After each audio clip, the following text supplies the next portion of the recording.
Welcome to the Creative Plan Podcast Network. Join us as we share our favorite RPGs, one-shot games, tabletop games, reviews of items, and convention panels, and other exciting things that we run into from time to time. Sit back and enjoy the show.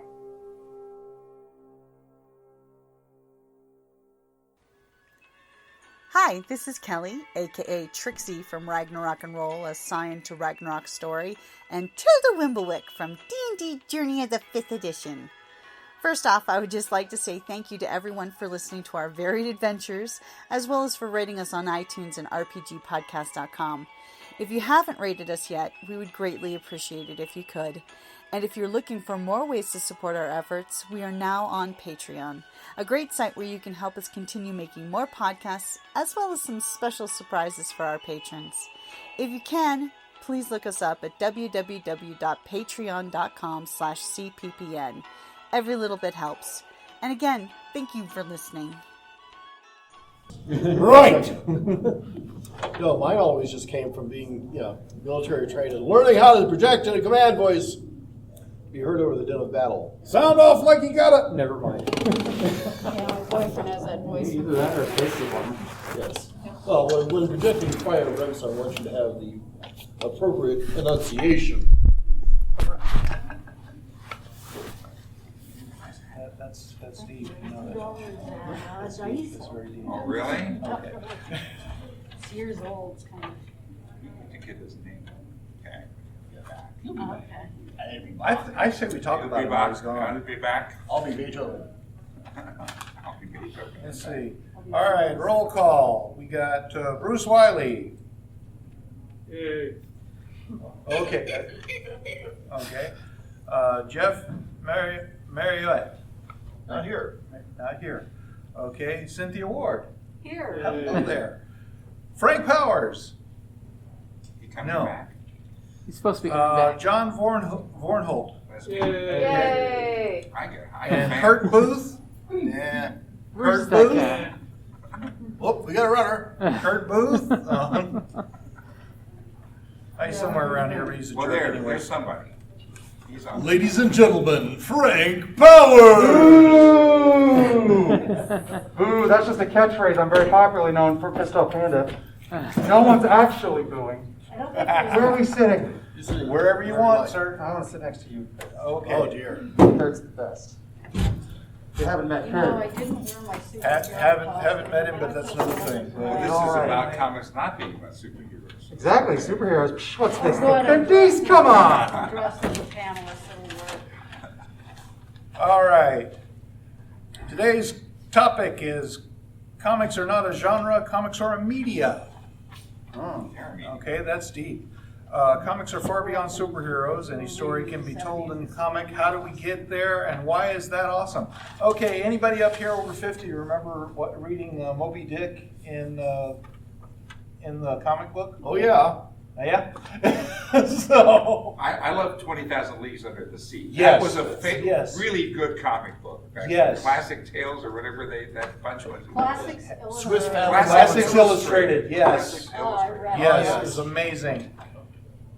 It was because of those my mother actually accepted me reading comic books, because I was 4 years old and I was reading those funny books, and she didn't like me reading those funny books, and my grandfather's over there saying like, "He's reading! He's reading! Let him read!" Moby Dick, he'll learn how to be a whaler. Yeah. Or a whale. One of the two. You know, I'm over there, just 4 years old. Call me Ishmael. So, where's Quick Face Coffee? They were more entertaining than Cliff Notes, I know that. Well, Yes. honestly, Classic Illustrated was, I grew up in a very small Arizona town. I mean, whenever anybody moved, the mayor would go out and cross the number out of the sign and write a new number underneath it. It was that small. Yeah. But, that was my exposure to classic literature. Without that, I probably would never have had the desire to even read anything even remotely classical. Sure, I read the funny books. I used to have a pretty good collection of Baby Huey in the day. Yeah. But Richie Rich doing his thing. But there were a lot of other stories that were brought out as time progressed that was far more, harkening back to the panel just for this, controversial than anything else. As an example, you look at, back in the late 60s, early 70s when drug use was so rampant. Not that it isn't today, but, it was just getting to be noticed. You had the one storyline on Marvel where Flash Thompson was a drug addict. I thought that was Harry Osborn. You're right, it was Harry Sorry. Osborn, thank you very much. And at the same time, you had Speedy. a whole Green Lantern and Green Arrow storyline where Speedy was a smack addict and was going down that rabbit hole very hard. And what they had to do to try and bring him back out of it. And that was actually very telling. I mean, that's really about the time that we stopped being funny books and actually started becoming literature. Can I jump in? Yeah. Please. Go for it. So what he's talking about is the Bronze Age. In the Bronze Age, things get a little more excelled, where they're like enough of the stuff that made comics silly in the 50s. Well, those classic comic books you see from the 50s where now Batman and Robin and Superman are doing a bunch of silly antics because the comics code got invented. And that's what happens when a bunch of lunatics get a little bit of power. And a bunch of librarians went nuts thinking comics are, of course, the problem with society. Because what you don't realize is that actually a couple of decades before that, 90% of the children in America read comics. 90% of children in the entire country. Newspaper circulation was the highest it ever was. And that is what brings us to then, well, we got to blame this, right? It's the most popular thing. One time, pinball was banned in New York because it's too sexy with their gyrations. So you never know what's going to be the thing that everyone blames for why their children aren't behaving. And comics get stunted by that. Not their fault. Right. The name of the book was Corruption of the Innocent. Yeah, well, Seduction of the Innocent. Seduction of the Innocent. Dr. Frederick German word. Yeah, so Seduction of the Innocent is what makes the comics code. The comics code then becomes like this thing. It's like stamp of approval. This is good. And then eventually, because they do approach Stanley about, like, we need to do a comic about anti-drugs. And they're like, well, you're not allowed. And he goes, well, then we're going to make it and not put the seal on it.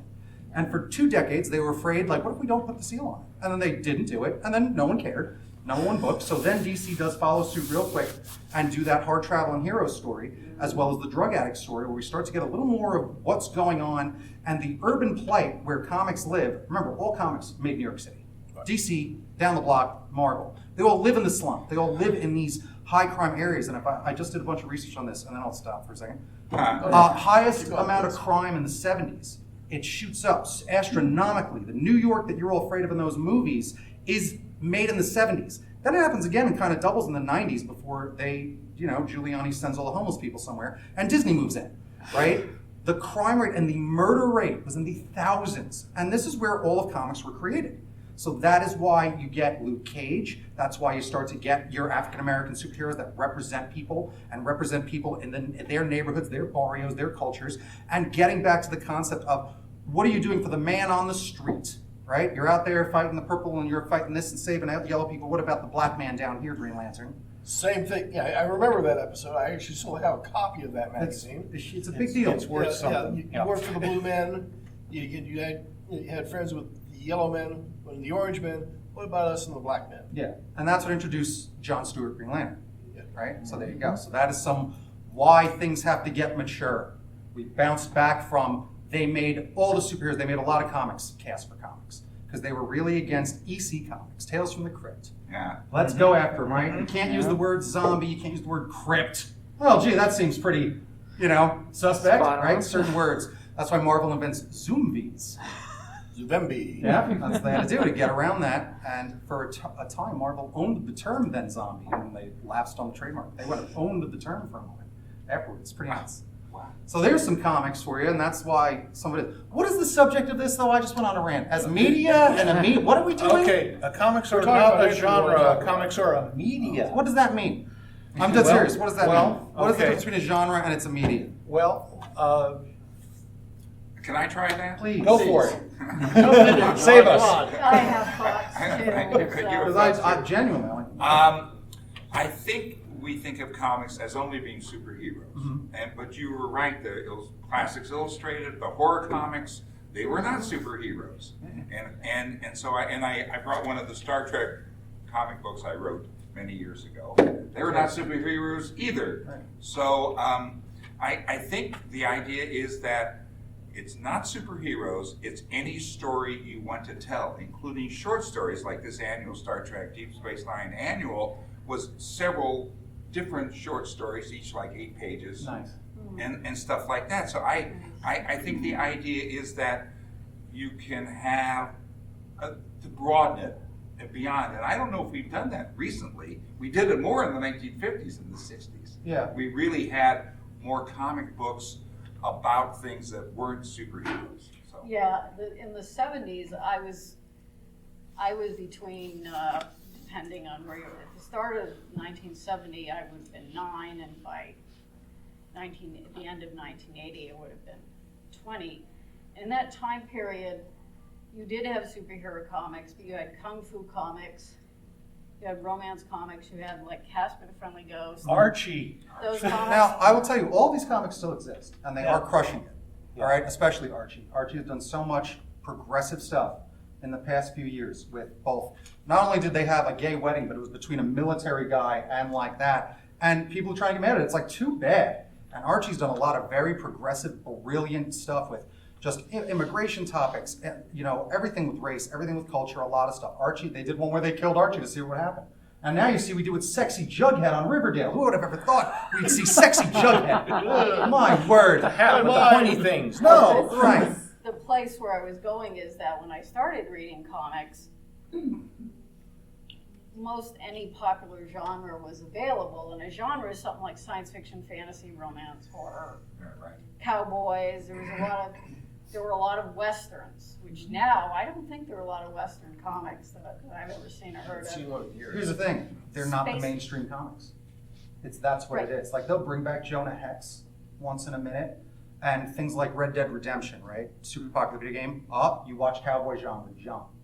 And that does, because I've noticed that trend too. Because romance comics have not quite come back because fan fiction almost takes its place, which is interesting. Right, but I'm trying to get to the history of, like, I could read almost anything, and if I were older, I could read a fair variety of different things in the underground comics. But I think in the 80s, because things like The Dark Knight Returns and Watchmen were huge events. Like, I don't want to say superhero comics didn't sell in the 70s, but they weren't like the titans of making money. There was just so many different genres that the field was sustained by the fact that there were a bunch of different things to read. But I think in the 80s, it kind of, people paid more attention. There was still plenty of diversity, especially in the independents.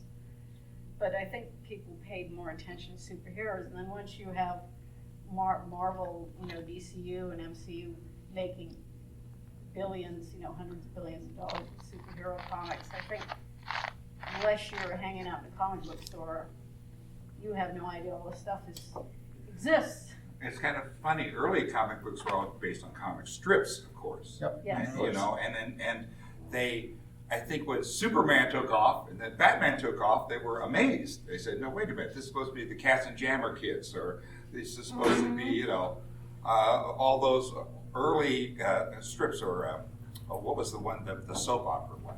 But anyway, I mean, you used to see, and the really old ones are based on comic strips from the newspaper. And in fact, they generally kept running. There would be a Batman or something like that, or there'll be, they would keep running those in the newspapers too for a while. The comics started as just collections of comic strips. And then even Superman was the first one. So we all know Action Comics, right? And Detective Comics, where Superman's on the cover, right? He's one of the stories in there. Then they do say, let's make Superman a comic. And that's the famous yellow cover, where he's kind of flying and pointing down a little bit, where he's the star. Never been done. And they were like, this won't work. You can't put just one guy in there.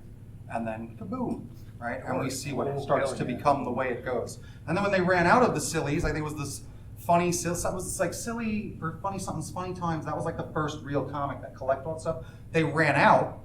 We ran out of our backlog of stuff, and then started hiring comic strip artists to make new stuff. And that's when we start to get our people that we know. After the pulp magazines ran out, like the Shadow and stuff, it's like, well, we like that. Let's make Batman.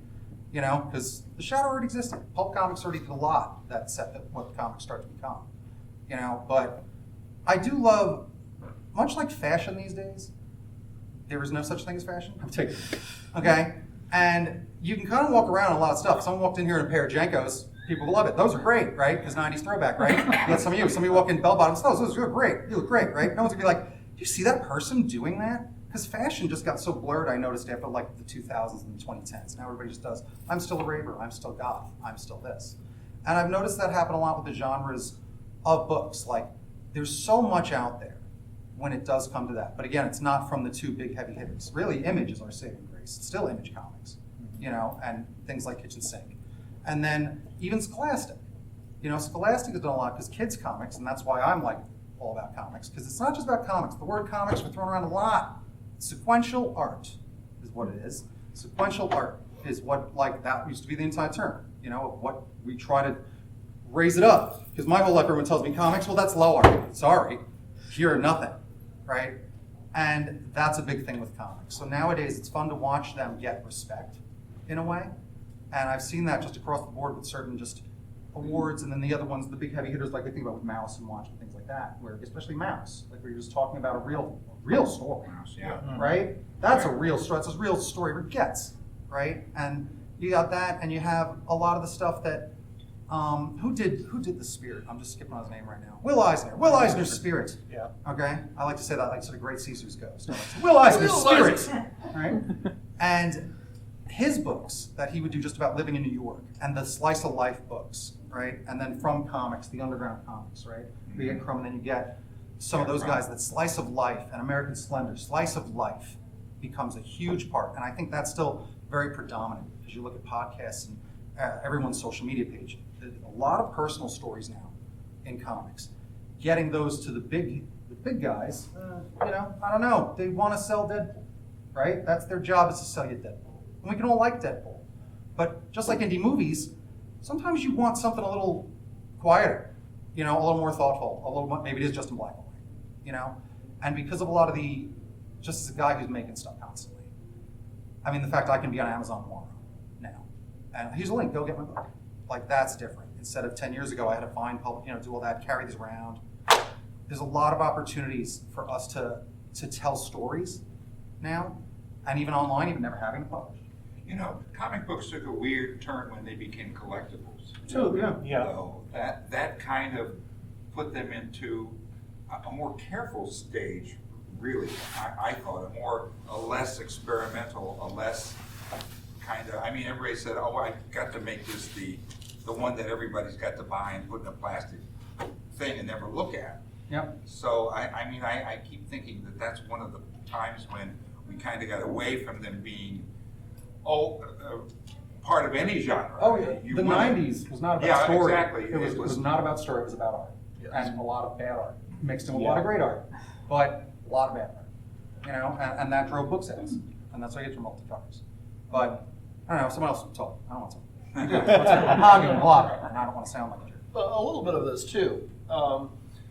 Really look at what made the medium become more away from being a genre and going actually into a medium is the level of storytelling that came about. I mean, look at people like Alan Moore, okay? V for Vendetta, The Watchmen, The Killing Joke, some really, from hell.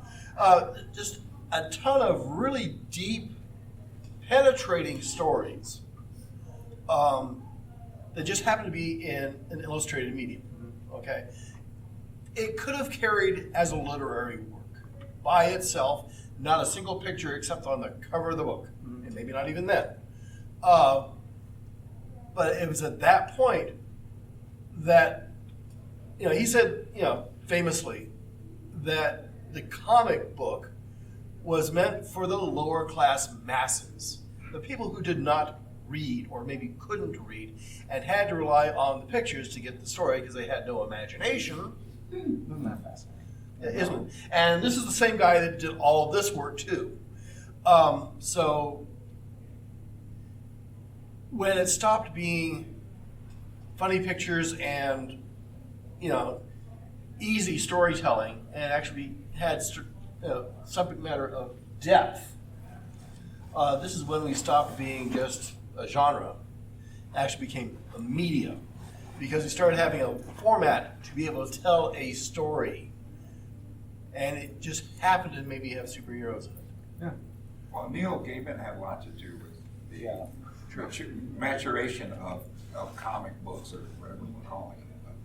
Because I think he really gave it an idea that you can tell really complicated stories, and stories that really make you think and sit down there for, and really read it, not just and think about what you were reading rather than, because I remember when I first started writing comic books, I wrote an action scene, I wrote a fight scene, and my editor says, I know you haven't written comic books before, so I'm giving you the first rule. He says, you know why whenever there's a fight scene, the people are talking to each other?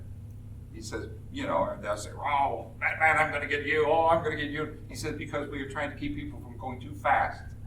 We're trying to keep people from reading these action sequences too fast. So we have to put the dialogue in there to slow you down so you'll look at things. And I remember thinking, well, I really think that was the only really thing I had to learn, but I did have to learn that sometimes the dialogue is in there just to slow you down, which is kind of interesting to me. Well, but Neil Gaiman didn't worry about that because he had so much going on, and his art was so beautiful, and people who like that you'd slow down anyway to look at that, if that makes sense. Yeah. And setting the pace for anything, just like any type of thing that you do. That is what you want. You want to set a pace. And I've given comics to non-comics readers. This guy thinks, here, check this out. And some of them are like, oh, I don't like comics because you finish them within a few minutes. And I watched them go through it, and I'm like, you didn't read any words, right? Because they just went through it. And I'm like, you're supposed to read that. You're supposed to read this, but they're not reading. And even that, like, give someone a book. They read? No, they're not going to read that because they're not a reader. So even that goes into the comics where that person was like, I finished it in 5 minutes. I'm like, did you read it? Oh, well, no, like as if like they didn't think to do it. Some people don't understand how to read comics because they never have actually dealt with comics, so that's interesting.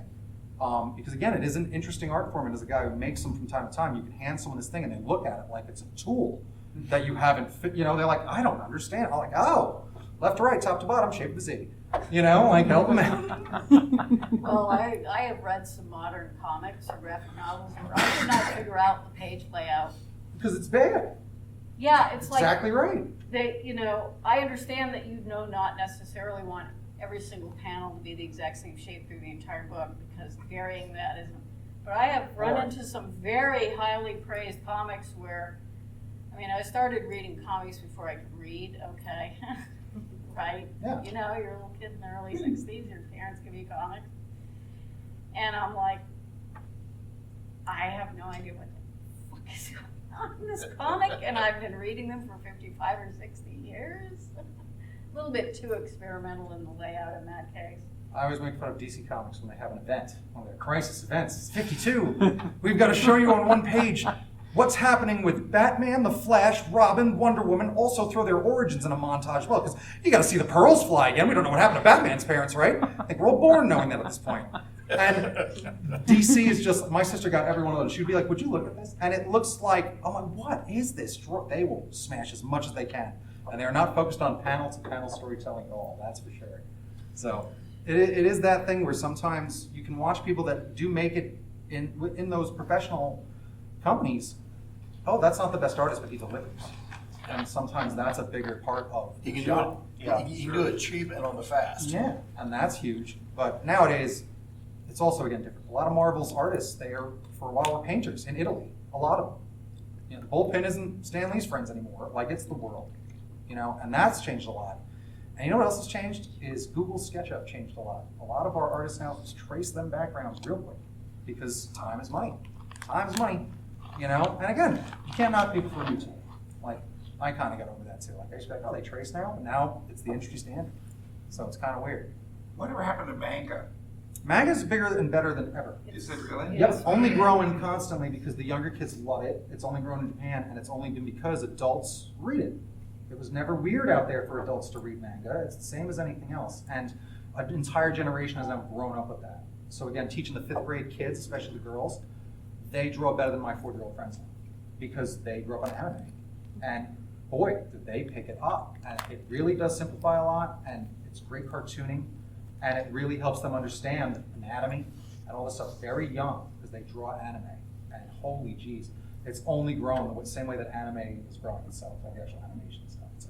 Well, I kind of wonder, like, do young people read comics now? Because I think manga, in the 80s, you were getting the comics were following the baby boomers with like the adult themes and the heavier subject matter and stuff. The comics in the 60s and early 70s started having more adult or more teen, depending on where you were, storylines. And there's a point where there's like almost no comics for kids. And manga came in around that time, and it was viewed as being for kids. Probably, in fact, they were mostly publishing kids' manga. And I don't really see many kid comics for kids like at B&N. I haven't been in a comic store in years. I didn't live near one for a long time, and then COVID. But I think that modern readership for sequential art in younger generations is manga. Because if you go into the manga section of B&N and kids are out of school, then there are kids in there. There are a lot of kids in there and young adults in there. Hey, what do you like? Oh, Barnes and Noble. Sorry, I'm bad at that. Yeah, B&N, Barnes and Noble. Barnes and Noble, yeah, sorry. I missed it completely, so I'm glad you said that. Sorry about that. So I'll say that again, I feel like I'm just like disagreeing with you too much. Let me tell you, my friends say they don't make kids commercials like they used to. And I was like, I don't ever see the kids commercials. And I go, do you watch Nickelodeon? And he's like, well, no. And I'm like, well, I do. There's tons of, they're selling you Capri Sun the same way they were. But he's just not seeing it, so he thinks they're gone. There are more kids comics these days than ever. And a lot of them, you got to remember there's property comics. Like Disney comics still count for everything. Sonic the Hedgehog, a lot of them, they are these kids comics. They're properties, they're licensed comics. Some of them aren't the best. But again, I go to Scholastic. They have taken up a huge mission of producing specifically like a lot of good kids comics. And every licensed character that you see in anything has a comic out these days.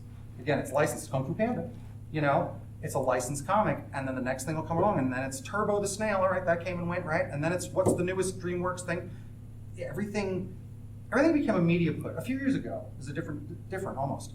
Disney said, shut down these movies, no more. We don't make movies anymore. We make franchises. And everyone did that. Notice they don't make Turbo the Snail the movie. It's Turbo the Snail the movie, but the Netflix show and the comics ready to go and everything. They do that with all this stuff. They make that. So anything you see these days, Over the Hedge has a comic. There's comics for all of it. They need to make a small distribution. It's tough because technically it's a small distribution. It's 20,000 and a comic is out, but it's harder to do. But then they're on there digitally.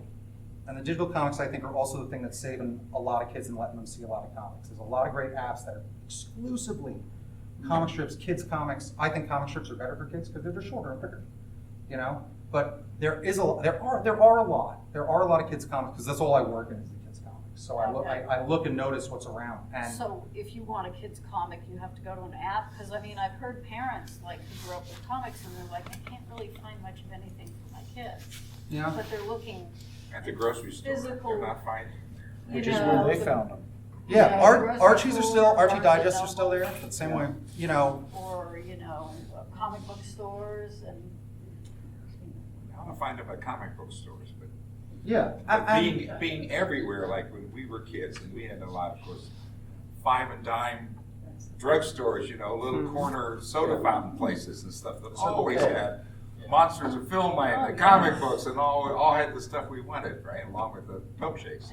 And this is the particular void where manga has gone in.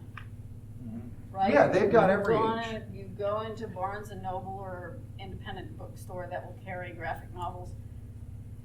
Big selection of manga. You go to the magazines, a couple Archie comics, maybe Bob's Burgers, maybe a Simpsons comic. So I think for a lot of people that all these can be out there, and I'm sure they are, but to a lot of people it's like, oh, I'd like to get my kid a comic, but I don't really see anything, I'll say this best advice is free comic book day. Yeah. So when that comes around, you get a lot of great. Most of what I did see there would be a lot of children's comics to Okay. get them going, because that's what they're trying to do. They're still trying to hook kids on comics. I know. Only the first taste. That's right. That's right. I'm sure they So are. funny. You know what I'll tell you the difference is between, and it's me as well. When I started buying comics, and I'm a little younger, they were still 75 cents. And now an average comic, even those comics I just said, they're $3.99. How do you buy even Sonic the Hedgehog for $3.99? And agreeing with you very much on the manga thing, and here's the other thing about manga, that's where you will find your romance comics. You will find all the genres. They have a basketball comic that is one of the most popular comics. Like, there are no sports comics in America. It's very hard to make a sports comic, right? They have pulled it off. I used to have those. I know, but notice like they're very infrequent and very not, they're pretty rare as a full genre of like, yep. And they have entire genres of sports comics where just like a real franchise. And they change players and they go, it's phenomenal that genre can exist because so many people are willing to get to read that stuff there. I do. I love that stuff. Manga is very fun and it does inspire a lot of like growth. That it is like it's still happening. Like I do love it. Awkward silences. Oh, no. If I understand what you're saying here, Frank, you're kind of passionate about this. From time to time. Okay. Just wanted to make sure on that right there. I wasn't quite sure. Yeah, I love it. Well, what's in the future of this? What genre looks good for that's not superheroes? Do we see something coming It's horror. out in comic books? Yeah. Horror's coming Oh back? yeah, it's horror. Yeah. Probably, yeah. Uh-huh. Or never went away, really. Right, and even again, Walking Dead been crushing it for over a decade, but like it's Right. more and more horror, and that again still goes with the manga. Oh, did you ever see Spiral? A manga, it's terrifying. There's some mangas out there that are horrifying, and horror seems because even in mainstream media like cinema and stuff, it's horror. Like people dig it, and it looks great in black and white. Like that's a part of it too. Like Oh, when yeah, you, that's yep, true. when you think about the creator, the difference between printing a whole thing of Walking Dead was in black and white. Huge, Yeah. huge difference in Yep. cost. Yeah, so I believe it is horror. I still think more than anything. If I'm thinking about anything else, because it ain't like murder mysteries are bad, Some historical stuff, though. That's happening, and I try to really, what I found that I found these things called maker comics. There are comics like, here's how you fix your car. Here's how you cook a loaf of bread. Here's how you do It this could stuff. be a YouTube video, Phenomenal. it could be a Yep. comic book. And it was a phenomenal series called Maker Comics. I love them. I bought one to help me fix my car. I'm not very good at fixing cars, but I'm not going to blame the comic. I would think anything that loans itself very well to visuals. So horror would do that. Cyberpunk. Cyberpunk as a genre is pretty popular. Very well, Yep. especially with the growth in technology and its influence on creating comics, especially arts. Apparently, there are a lot of popular steampunk titles that are probably mostly self-published as well pressed, but steampunk has great visuals. Yeah. you Yes. know? I'm so surprised we actually don't have like the definitive steampunk thing. Yeah. Still, right? How has no one managed to get their like hooks into like the best steampunk movie or the best steampunk universe that exists, whether it's on a television show or whatever? Because I don't know. Disney's testing the waters. What are they trying? Jungle Cruise. Oh, that wasn't Yes. steampunk at all. What are you Oh, talking yeah. about? We You haven't see that seen movie? it. We haven't seen it yet. Bits and pieces. There's nothing steampunk about it. We haven't seen it yet. No, not a They, bit. they were trying It's to a go with- steamboat. What was? Yeah, Treasure steamboat. Planet. Yeah. Treasure Planet. I didn't Yeah. say they were doing a good job. but- Treasure Planet? Treasure Wait, is that Planet. newer or the older one? The old one.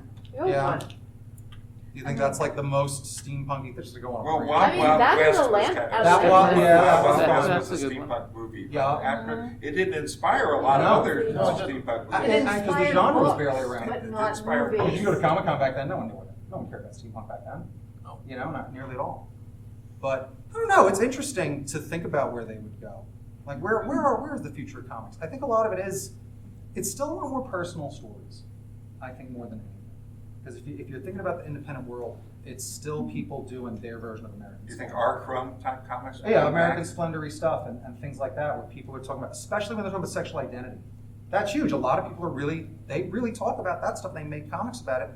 The same way a lot of broken idiots do terrible stand-up comedy at open mics. Like, sit down and write it out, and it's a much better story. But like, people are talking about their experiences through comics very much. And even you see what happens, and again, the mainstream is still doing a great job. If we look at what they just did with Robin, right, and what they just did with Superman's kid, we're now thereby deal with it, everybody, right? And even again, it's funny to watch this thing happen where comics try to evolve just the same way Star Trek has always been. You know, yeah, we push the boundaries.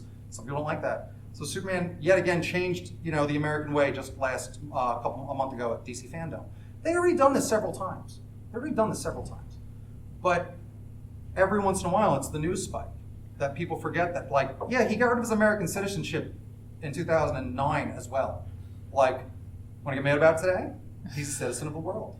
Because it's not about the American way anymore. It's about more than that. And that is a lot of what's changing everything too, is just having that broader Superheroes has changed a lot. Just before I came here, I was watching Turner Classic Movies and those old Batman serial from 1948.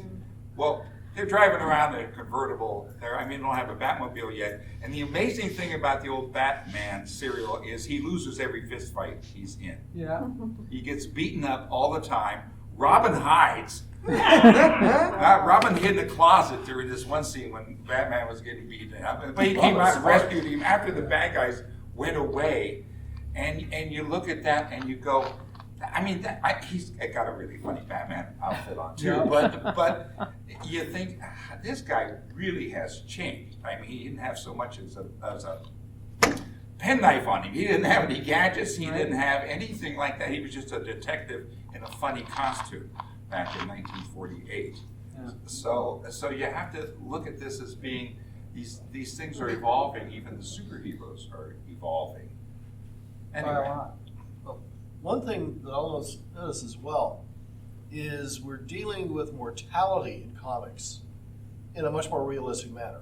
Except Marvel Universe, nobody actually ever really dies. Right. But Spider-Man, there's a few of them. Yeah, a couple. How many times they brought back Marvel? Right, exactly. But you look at people like Jason Todd. Yeah. Okay. They actually voted on, okay, does he live, does he die? And everyone said, kill him, because, well, people are generally bloodthirsty. He had to go. And they kill the character. And they kind of bring him back in retrospect to a certain extent. No, he's a video game now. He's Red Hood. True. So now he's just, this is what it is. Because you know why? Every 15 years, supposedly, is the man. That's a generation. Like, that's the thing. That's why it's time to change rules. Time to just reinvent some things, and then Jason Todd come back. Oh, it's in this version. Yep. This. You know? The multiverse. Here's the thing about comics, a lot of things. Canon is both the best thing and the worst thing that's ever happened. This is the reason why back in the 50s, Batman's chasing the Joker again. Oh, he's on a giant piano. Go get him, Batman. Got him. There we go. Book over. Another book comes out. Batman's chasing the Joker, and there's a giant thing. Well, how did the Joker escape that thing? They didn't care. It's just a fun day, right? Then all these episodes. Why does the Joker keep escaping?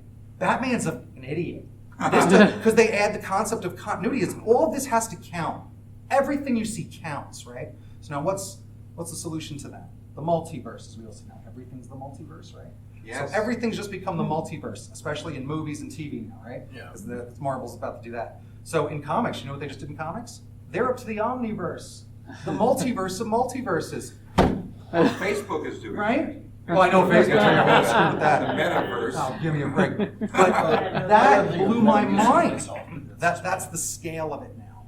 Where their last big event that was like the big event was actually a big event made up of their last 3 big events in the Omni event of reinventing again the DC Comics universe. This is why I don't read DC and Marvel anymore. I don't care about having to read every comic book for years on end to understand a story. You know what's funny about that?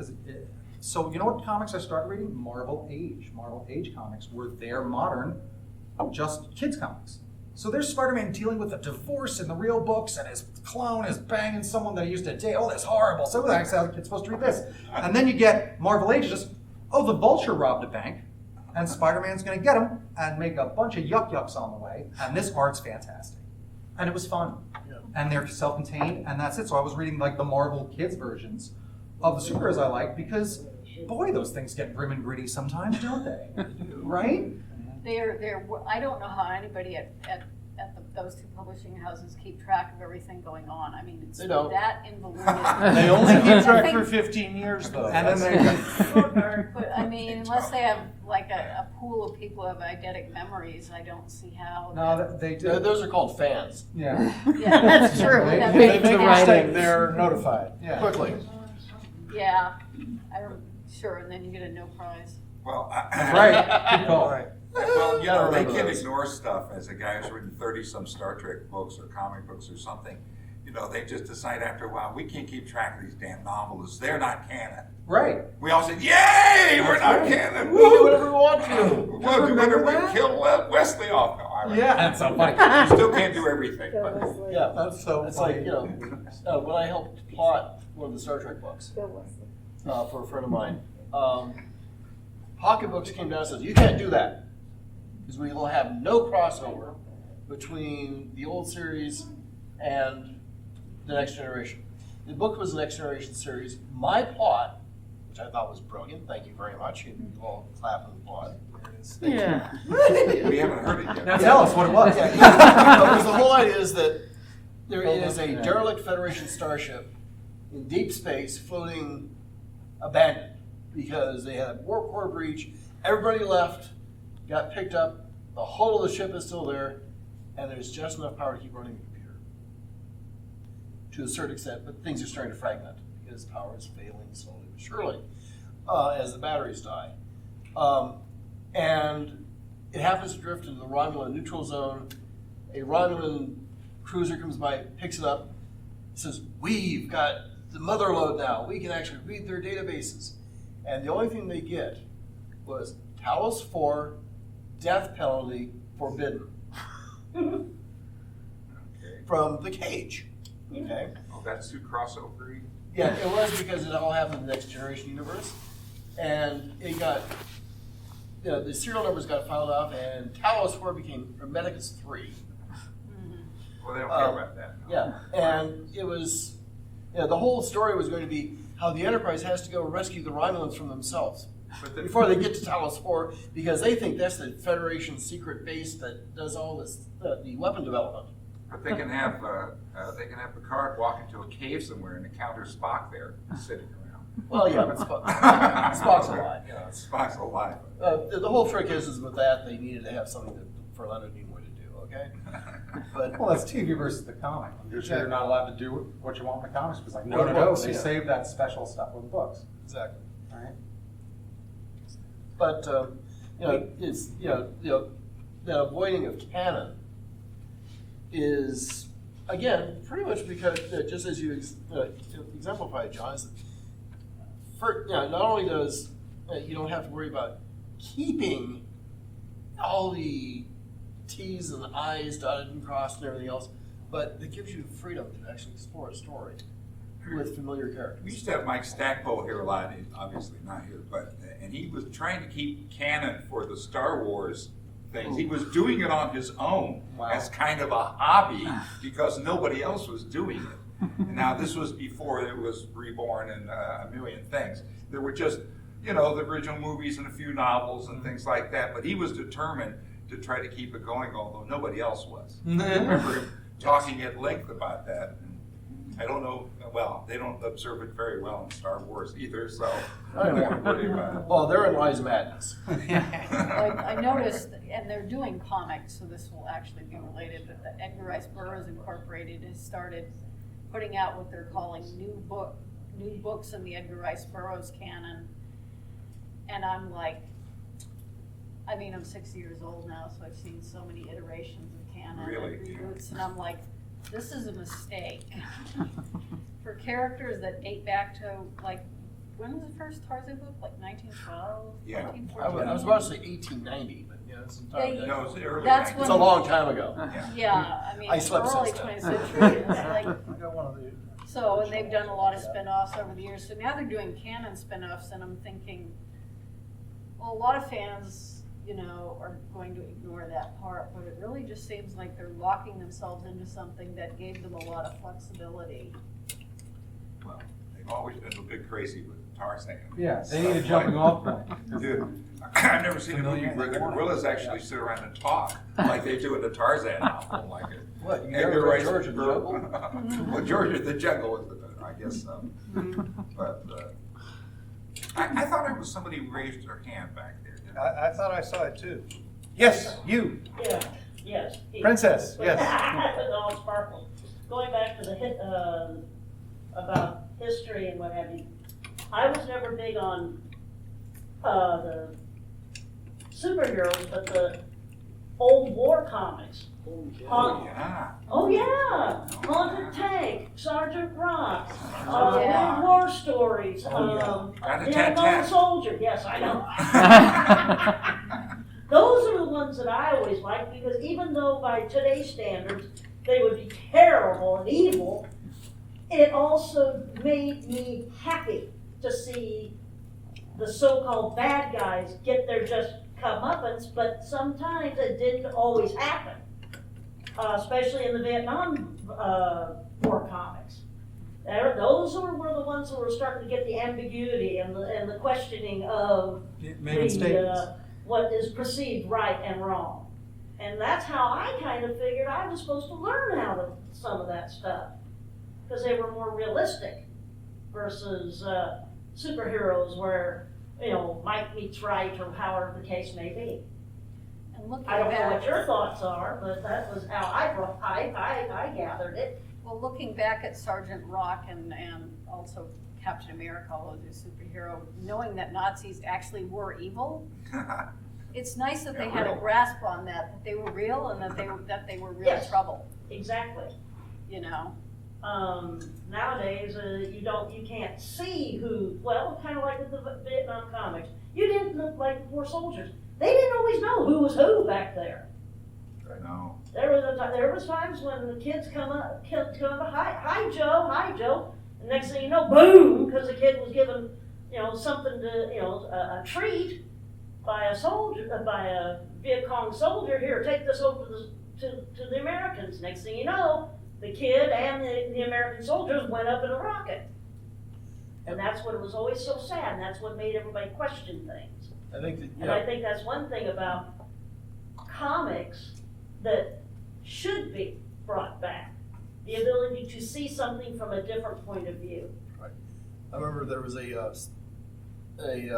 issue of The Nom, done by Larry Hama, that dealt with the abuses that American soldiers put on the Vietnamese people, specifically Vietnamese females, objectifying, etc., and how it radicalized one Vietnamese boy to go to become a member of the Viet Cong because they had co-opted, I'm using polite terms, his girlfriend. And at that point, it was like, how dare you do this, you invader, you, well, pardon the phrase, crusader, to our people. And that was a rather powerful story when you start seeing that, okay, maybe we're creating our own enemies. Occasionally, yes. And I think, we're still looking at the same thing. Now. 40 more years, 40 years now, by for what we did in Afghanistan and Iraq, that we kind of created our own enemies. Shot ourselves in the foot. Yeah, and another 10 plus year long war. That too. Also, when you stop to think about back in World War II, everybody was, when you see right and wrong, yes, but it also depends on who's writing the history. That's right. Well, the victors are the ones that write the history. Well, occasionally, yes. But the problem is, you have people that come out of the woodwork and say, well, America isn't any better than such and such and so, because what did they have? They had internment camps for the Japanese that were already here. Yeah. And that's... One of them was not that far away from this building right now. Exactly. So it makes people stop and think, hopefully. Anyway, cross our fingers. A little bit, maybe. Always.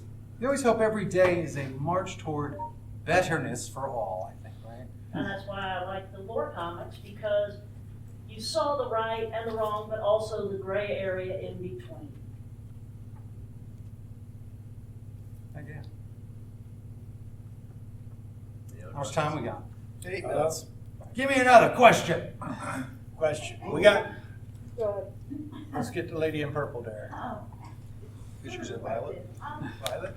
I don't know. So I've read some comics, and paper comics, and I have tried to read some, like on an app on my phone, which really doesn't work. Do you think comics do well as e-comics? Yeah. They can. Yes. Yeah. Again, it depends on your taste. Like, because also, you watch movies in the movie theater, right? And you also watch movies at home. And it's like, yeah, maybe this is a little better, and maybe this is also just fine. So, I have friends that they just predominantly read those, just digital everything now. They have made the move, they prefer it, they think it's great. I hate it, but also, I'll still read digital comics if I'm in the situation where I'm like, well, I've only got access to this. Oh, this wasn't awful, but I definitely just do prefer books. That is a generational thing that will just keep going away, right? Star Trek is where it's always its pads are coming, right? And even as I now teach these kids, every once in a while, one of them already has an iPad. Like, I'm like, here's your pencils, whatever, and I have this. All right, here's how I use a ruler. Mine makes squares perfectly. I'm like, all right, set that. Yes, but what are they gonna do when the battery dies, or something else goes through, or an EMP burst? It would be nice to know how to use it. Listen, I tell fifth graders about the EMP burst every chance I get, but they just don't have their Faraday cages built, I okay? hope we don't have an EMP burst because I'm 61 and I have gone over to ebooks and digital comics because I have arthritis. Hard to turn those Yeah. pages, you get them separated and stuff. And it's nice to blow it And up. to hold them. And you know, those things are lighter. And also my vision is not what it was. And so if I want to make expand the things, text so you can actually read it. yeah, I can make things bigger if I need to. I have a question So- just for you guys and all y'all. Do you use audiobooks? Because that's gotten more popular. Yes. And what do you call that? Do you call it, I read this book? Do you say that? Do you say I read it? I Like- listen to that. I listen to it on audio. Because some people that I know, they say, oh, no, I read that. And then they mean audiobooks. So watch as that term starts to change over the next, yep. Because they just, so I consider it the same, and that's what they do. I'm like, well, that's an interesting take. I would say. Well, if it's unabridged, it is the same. Yeah. But if it's an abridged audiobook, it's really not the Yeah. same. Yeah, It's I'm So probably like not reading unabridged. Reader's Digest. Yeah. Yeah. Well, I know my boyfriend does audiobooks and he does reading, and his Kindle that he has now lets him switch between reading and hearing the audible audiobook. Interesting. So he goes back and forth, and then the words get really ambiguous because there's continuity. It's like, well, I'm reading, but I have to drive somewhere, so he plugs it in. Wow. And That's he's good. That's listening, both. and then he gets somewhere. He's waiting in line. He's reading. Isn't that interesting? That's pretty cool. Got that young lady right there. She had her hand up. For my previous one, actually, it was in the same vein because I read a lot of web comics currently, and you mentioned earlier how you didn't see a lot of the romance comics, and that's where the romance ones are. They're on the web comics. That's what I'm and saying. getting turned into Korean dramas. Yep. Which subsequently my mom watches. There you So, go. Yes. I was sitting there thinking that, you said read when they listen. Occasionally I tell people I absorbed a novel. There you Okay. go. Because, like Count of Monte Cristo, I read it first in comic book form, watched the movie, read the actual book, but it was an abridged book for school. Then I sat there and there was a radio drama of it that I listened to, and then I read the whole book, which you only do that when you're on graveyard and you have a lot of time to go. I understand that. But I You sat did there, absorb it. and I did it in several different medias. And I've watched several different movies of technically the exact same story. Yeah. But it's one of those things with the new multiple things you could do. You can actually say I absorbed it because you got it in multiple formats. Yep. I'm willing to bet the Count of Monte Cristo tabletop game probably is too, as that becomes more and more. Collectible card game. Yep. Because that's the next thing that introduces people all this stuff. Is A gaming, Pokemon tabletop version game. of Count of Monte Cristo. Yeah, there's a tie-in. You know, the old classic comic books used to be more faithful to the books than the movies. Yeah, ever for sure. were. Oh, yeah. I mean, they were out to try to tell you exactly what's in the book. They didn't have a time frame. No. Because some of those classic books are really thick, the comic books. Because you got the whole book. And they stayed in print.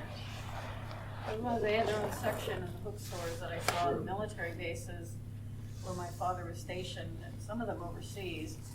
And you could go buy one every month, and they might have added some new ones in over time and maybe seeded some out. But it wasn't like, well, if you wanted a new Superman, you better get it that month.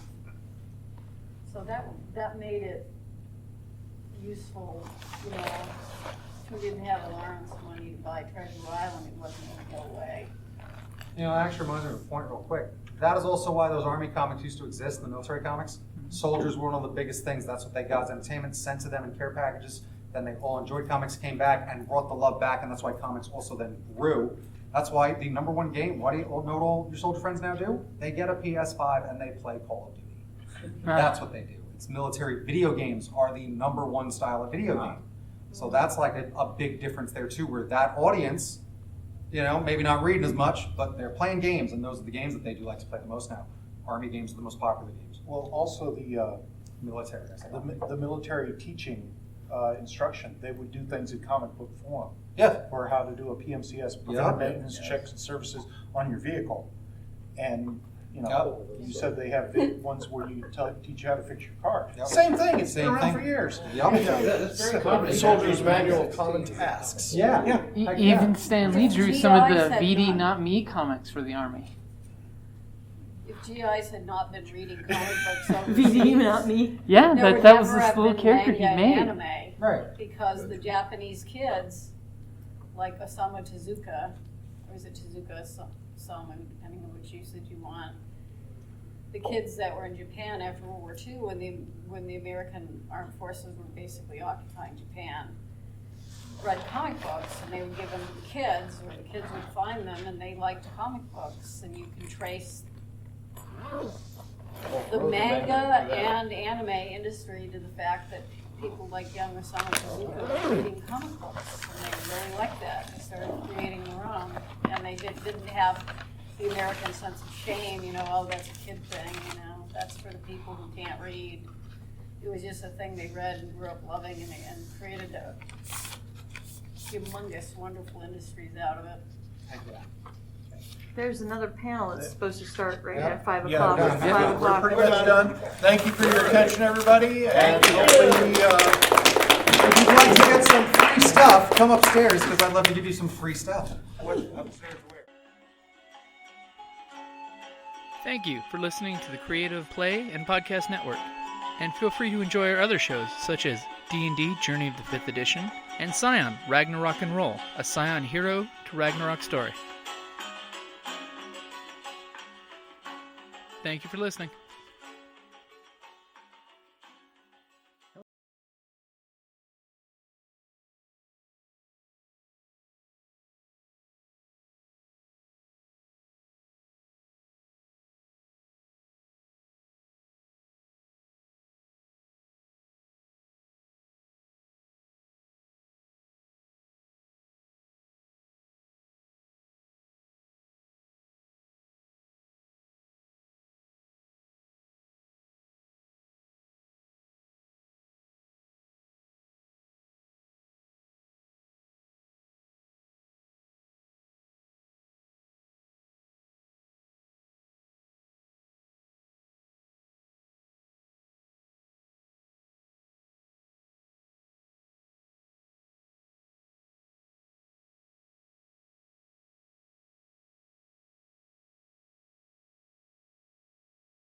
Cameron?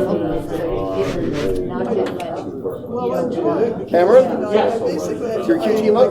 Oh, yes, thank you so much. Well, I missed you dearly. I think that's really good. But you know what? Don't try to put it on too much on the Yeah, I'm definitely not doing that. He's lucky I'm interested to read that. It's still, I mean, it's still in the future. What's our topic? No, really, what's our topic? I am on this. Sure. What's our topic? You and I have this done. No, this is great. I don't know how many people are on it. We have a bunch of chairs up here. Quite a few, I think. Wait! There's supposed to be a Frank Powers up here for this. Oh, no. I think you're on this one. Frankie come to power. Yeah, Frankie comes to Hollywood. I recognize you. And you. And you were there. And you were there. We both escaped from you. Am I supposed to go find a name thing, damn it? I'm sorry, I can't hear you over your suit. I apologize. It's definitely. I think I got my name thing in the Takes car. time. Service announcement. I'm gonna get. It's 4th of We're about 2 minutes into it, but don't worry about it. Where are my keys? I I know, right? Settle down. My keys Whatever are it says, I get it. I'm a nurse. But I want to go get a real name tag. I'll be right back. 574. You may have turned them on. Bingo! I got it! I got bingo! Yes, They dear. run off for a little while at some point. Yes, because you got the thing with the signatures. I know. Okay. Okay. But I'm gonna leave my bag in front. Because it's gonna be Him, Frank, and this guy over here. So Nice. Yeah, but that sounds like fun, actually. it's gonna be weird. It's gonna be weird, that's what it's gonna be. B17. Bravo 17. Bongo? Is that a bingo with bongo? I'm gonna leave my bag here. That one doesn't.